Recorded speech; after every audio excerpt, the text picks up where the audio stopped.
자, 이번 시간에는 우리가 중생에 이어서 구원의 법정 언어를 좀 살펴보려고 합니다. 법정 언어. 조금 아까 했던 그 중생은 뭐예요? 이건 생물학적인 언어예요. 생물학적인, 생명을 부여받느냐, 이런 이야기를 이제 한 거잖아요. 그렇죠?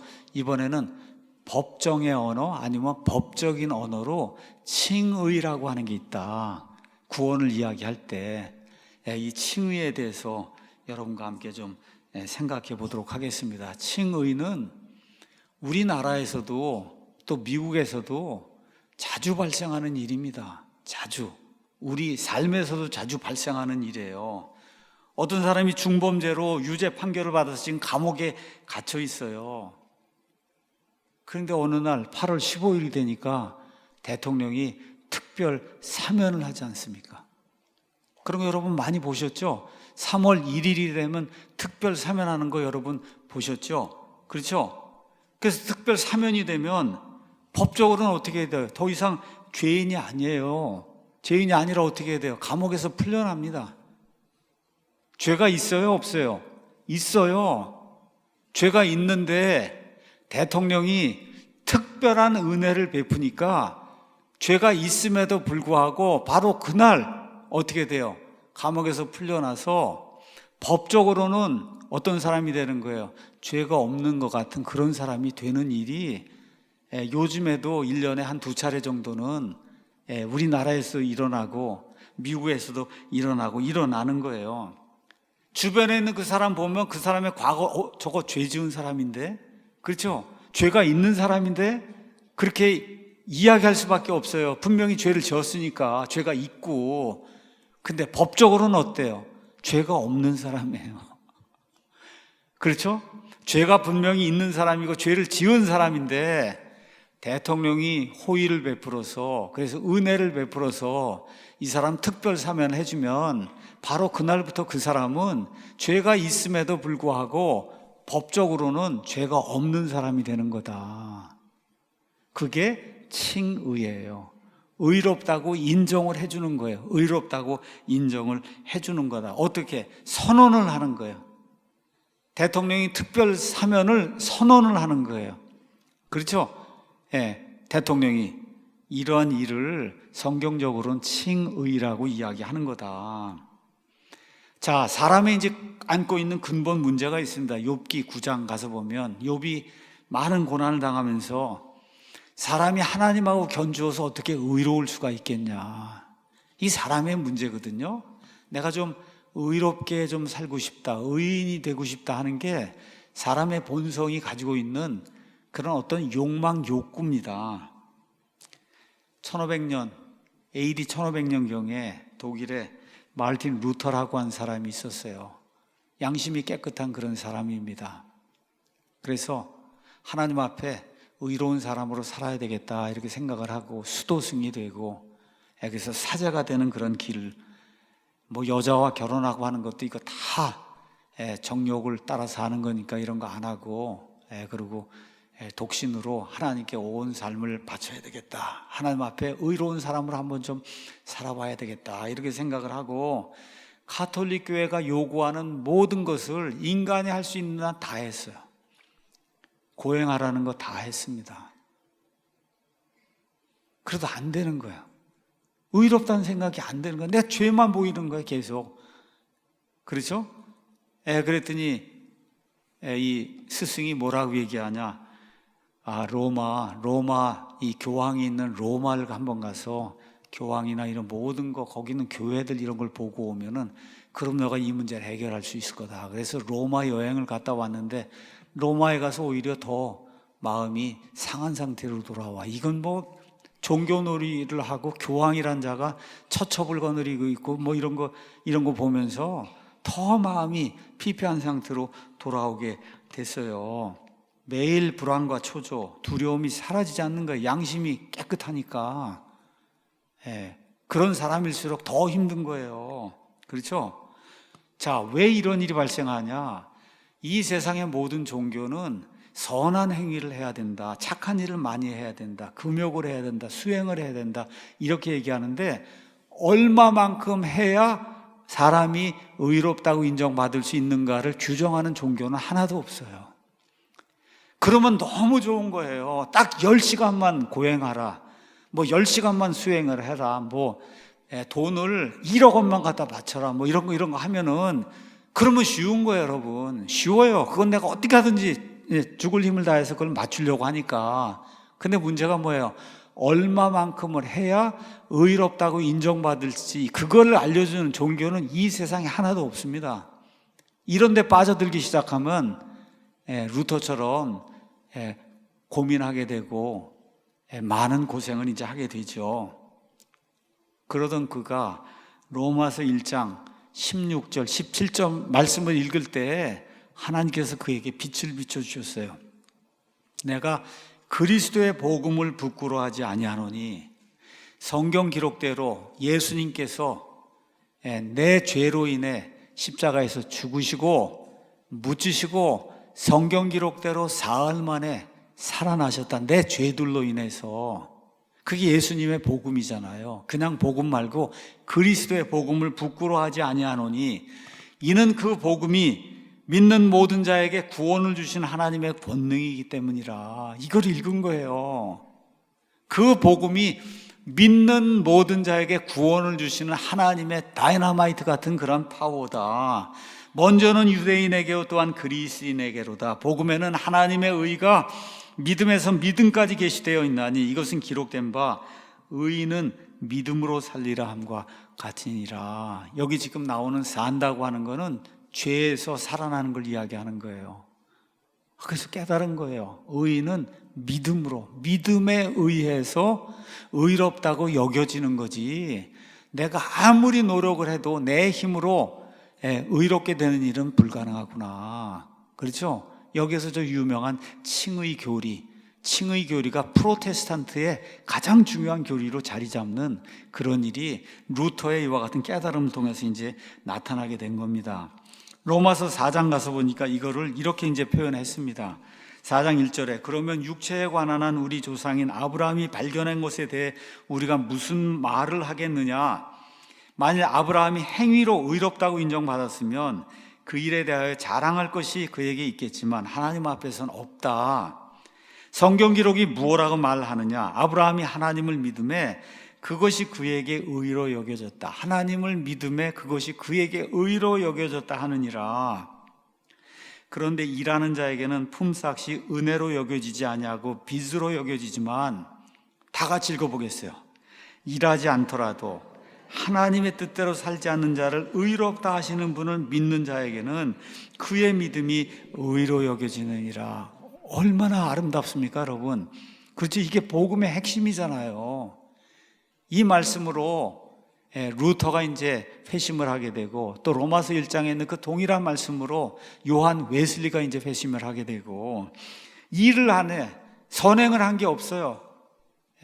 그게 없는데도 불구하고 하나님의 뜻대로 살지 않는 그런 자, 하나님의 뜻대로 사는 자를 의롭다 하시는 게 아니라 하나님의 뜻을 벗어나서 하는 일마다 하나님을 대적하는 그런 자를 의롭다 하시는 그분을 믿는 자에게 하나님께서 그의 믿음을 의로 여겨주신다. 의로 여겨주시는 거예요.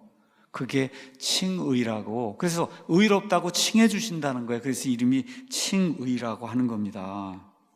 자, 그래서 칭의가 아닌 거는 모든 죄, 이걸 다 본인이 처음부터 지은 거 다, 이거 다 자기가 이래서 지었다 그러고 변호하고 이런 걸 통해서 칭의가 이루어지는 게 아니다.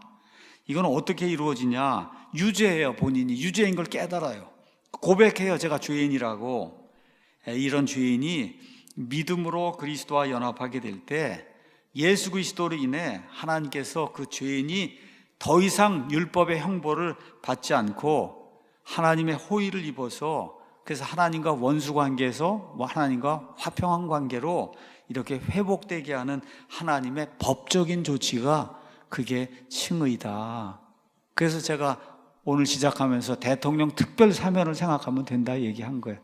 대통령의 특별 사면을 생각하면, 그럼 그게 하나님이 우리가 죄가 있음에도 불구하고 우리를 죄가 없는 존재로 여겨주시는 거예요. 하나님이 어떻게 법적에서 꽝꽝꽝 하고 선언을 하시는 거다. 그렇죠? 중요한 것이 있어요. 그것은 뭐냐? 오랜 과정을 걸쳐서 이루어지는 게 아니라 순식간에 일어나는 거예요. 이 구원은 대통령 특별사면이 딱 일어나면 그 순간에 끝나는 거지. 그렇잖아요. 그 순간에 어떻게 되는 거예요? 이제는 법적으로 죄가 없는 사람이 되는 거잖아요. 그 순간에 똑같은 거예요. 순식간에 그 일이 일어나는 거지 평생토록 칭이 되는 이런 과정을 거치는 것이 아니다. 그래서 하나님 앞에서 사람이 아닙니다. 사람이 볼 땐 여전히 죄덩어리예요. 근데 하나님 앞에서 그 사람의 신분이 악인에서 의인으로 바뀌게 되는 법적인 조치, 하나님이 꽝꽝꽝 하고 법적으로 선언을 하시는 거예요. 너는 내 앞에서 더 이상 죄인이 아니다. 그러니까 이 칭의에는 차별이 없다 그랬어요. 유대인, 이방인 차별이 없어요. 남녀노소, 인간의 피부 색깔, 어떤 말을 쓰니까 상관이 없습니다. 예수 그리스도 안에서 예수님을 믿는 자는 다 칭의를 받는 거예요. 이 칭의도 마찬가지로 한 번 칭의를 받으면 그러면 영원히 의로운 사람으로 여겨지는 거예요. 그러니까 중생은 우리에게 하나님의 생명을 주는 거고 칭의는 하나님 앞에서 우리에게 새로운 신분을 주는 거다. 어떻게 돼? 특별 사면을 받으면 이게 죄가 없어지는 거예요. 죄가. 그렇죠? 사람이 볼 때는 아직도 죄인인데 법적으로는 죄가 없는 사람이 되니까 신분이 바뀌는 거다. 이렇게 이제 생각을 하면 됩니다. 자, 그러면 어느 정도까지 하나님이 우리의 죄를 잊으시냐? 하나님은 우리의 과거, 현재, 미래의 죄들을 잊으실 뿐만 아니라 히브리서 가서 보시면 우리의 죄들을 기억하지 아니하신다 그랬어요. 하나님이 할 수 없는 일이 단 하나가 있다. 뭐예요? 우리의 죄들을 기억할 수 없다는 거예요. 우리의 죄들을. 이게 미묘한 겁니다. 이거 여기 또 함정에 걸려 넘어지면 안 돼요. 지저분한 자들이 있거든요. 뭐라 그래요? 이젠 죄 없다. 여기 걸려들면 큰일 나는 겁니다. 여러분 구원 받아도 죄가 있어요? 없어요? 있습니다. 여러분 있어요. 여기서 과거, 현재, 미래의 죄들, 이 모든 것들을 하나님이 용서해 주셨다고 하는 것은 하나님 보실 때 그렇게 됐다는 거예요. 하나님 보실 때. 그걸 망각을 하고 나는 죄 없는 사람이야 라고 주장하며 살면 그러면서 개망나니 이런 삶을 사는 사람이 많습니다. 여러분. 어떤 교회는 휴거 받을 때 그냥 다 모든 게 하니까 그냥 은행에서 다 빚어둬서 교회에다 갖다 바치라 그러고, 여러분 그걸 신용 불량자 만드는 거고 세상에서 제일 형편없는 사람 만드는 거잖아요. 죄인 만드는 거잖아요. 죄인. 그렇죠? 근데 뭐라 그래? 너 죄 없는 사람이 괜찮다고. 너 죄 없는 사람이야. 죄 없어 너. 그렇게 세뇌를 하거든요. 이게 세상에서 제일 지저분한 악한 자다. 그런 거 가르치고 하나님의 종의 말을 들어야 된다 그러고 이런 자가 있는데 이게 성경적으로 아주 제일 지저분한 그런 사람이고 그런 부류에 속하면 안 됩니다. 성경은 하나님 보시기에 우리가 우리의 모든 과거의 죄, 현재의 죄, 미래의 죄 그걸 하나님이 다 없애고 지우시고 기억하지 아니하신다는 거지. 살아가면서 구원받은 이후에도 계속해서 죄가 있어요. 이게 지금 왜 이런 일들이 발생을 하느냐? 성경 번역이 잘못돼서 그렇거든요. 그런 거 주장하는 사람이 뭘 얘기하냐? 요한일서 1장 9절 얘기하는 거예요. 우리 킹제임 성경은 우리가 우리 죄들을 자백하면 그분께서는 신실하시고 의로우사 우리 죄들을 용서하신다 이렇게 되어 있는데 그 사람들이 사용하는 개역 성경은 우리 죄들이 아니라 우리 죄라고 썼어요. 우리 죄. 그래서 근원적인 죄라고 그 사람들은 생각을 하는 건데 여기는 우린 누구예요? 구원받은 사람인데 구원받은 사람이 계속해서 죄 지으니까 그 죄들을 자백하고 회개하라고 하는 그런 내용인데 이거를 생명에 이르는 그 회개, 그 죄로 생각을 하고 죄라고 단수로 돼 있으니까. 그렇게 하고는 죄가 없는 사람이 됐다. 그럼 너 죄 없다, 죄 없다, 죄 없다, 죄 없다. 10번, 100번, 1000번, 10,000번 들으니까 죄 없는 자로 착각을 하고 사는 그런 불쌍한 사람들이 있어요. 그 불쌍하게 여겨야 돼요. 불쌍하게 여겨야 되는 겁니다. 아니에요. 그래서 칭의를 통해서 우리는 하나님 앞에서 죄 문제와는 더 이상 상관없는 사람이 된 거다. 하나님 앞에서. 그렇죠? 이걸 잘 기억을 해야 돼요. 왜 칭의가 필요하냐? 하나님 공의로운 분이에요. 의로운 분이기 때문에 반드시 심판하십니다. 심판하면 사람의 모든 은밀한 일, 모든 죄가 다 드러날 수밖에 없어요. 근데 드러나면 하나님은 의로운 분이기 때문에 반드시 심판하실 수밖에 없어요. 죄에 대한 형벌을 주실 수밖에 없어요. 근데 문제가 뭐예요?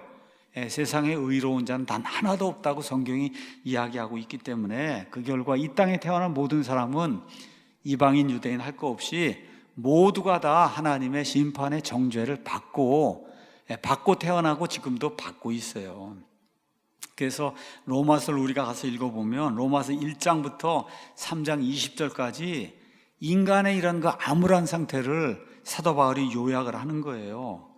그러고 나서 3장 21절부터 그리스도를 믿는 그 믿음으로 말미암아 사람의 행위와 상관없이 하나님이 사람을 의롭다고 인정해 주신다. 사람의 힘으로는 불가능하다. 이러한 그 복음의 말씀을 사도 바울이 거기에 이제 기록을 하고 있는 겁니다. 그래서 사람이 믿는 순간에 현재, 그 다음에 미래에 이런 칭의가 완전하게 이루어지는, 다시 한번 말씀드려요. 이거 죄가 없다는 얘기 아닙니다. 죄가 없다는 얘기가 아니라 어떻게 해요? 하나님이 죄가 없다고 인정을 해주시는 거예요. 하나님이, 사람이 아니고 목사가 아니고.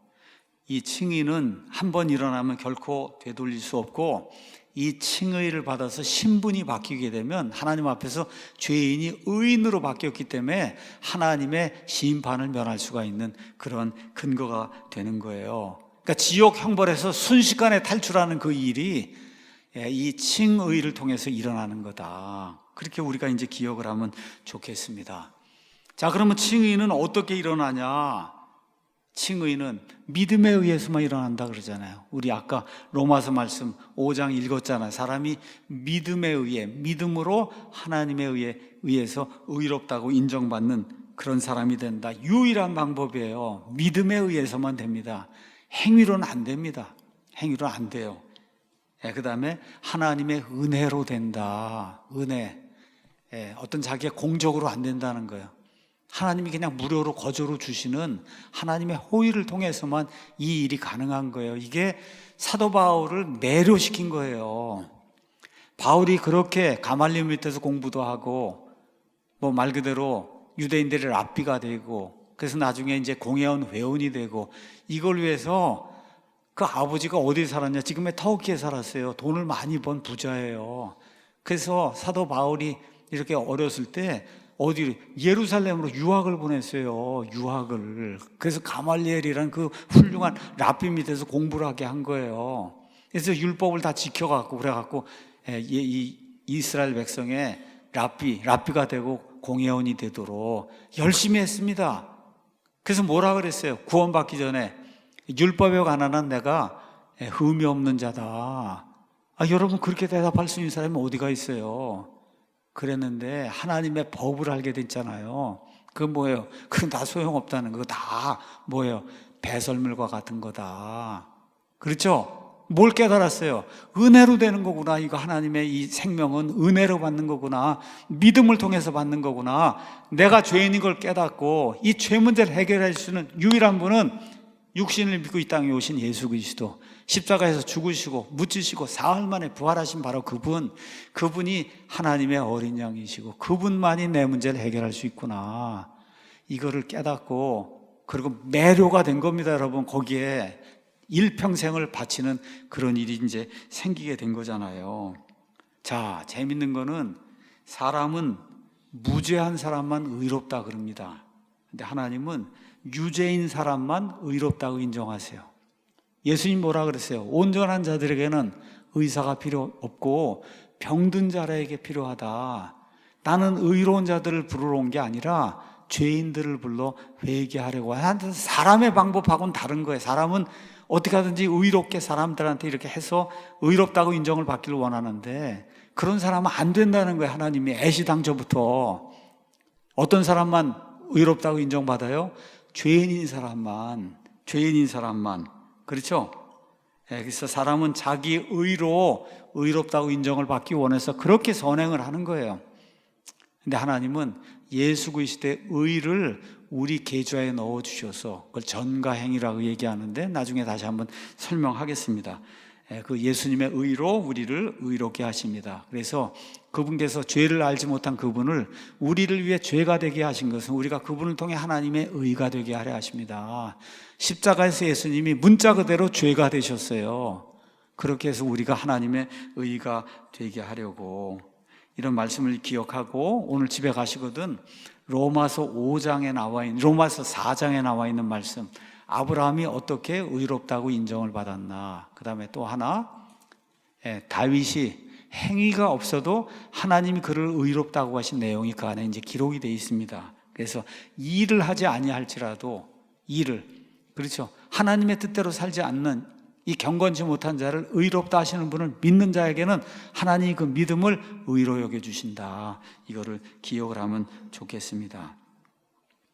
자, 로마서 4장 4절에서 5절에 칭의가 나오고 야고보서 2장 24절에도 칭의가 나옵니다. 야고보서 2장 24절 가서 보시면 이런 말씀이 그 안에 기록이 되어 있어요. 2장 24절에 그런즉 너희가 보는 바와 같이 사람이 행위로 의롭다 인정받고 믿음만으로 인정받지 아니하느니라 이런 내용이 나오는데 여러분 제 이름 치시고 야고보서 5회 이런 거 가서 치시면은 그러면 야고보서 2장에 의롭다고 하는 것이 무엇인가 의롭게 된다고 하는 것이 무엇인가 설명이 돼 있어요.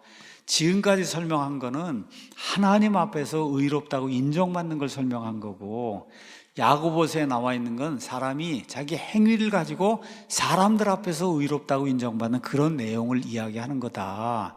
그래서 야고보서는 구원을 설명하는 게 아니라 구원받은 사람이 어떻게 성화된 삶을 사는가를 이야기하는 거고 로마서는 핵심이 어떻게 죄인이 구원받아 하나님의 의로운 백성이 될 수 있는가를 이야기하는 거기 때문에 초점이 다른 거다. 이걸 잘 이해하시면 도움이 될 겁니다. 기도하고 마치겠습니다.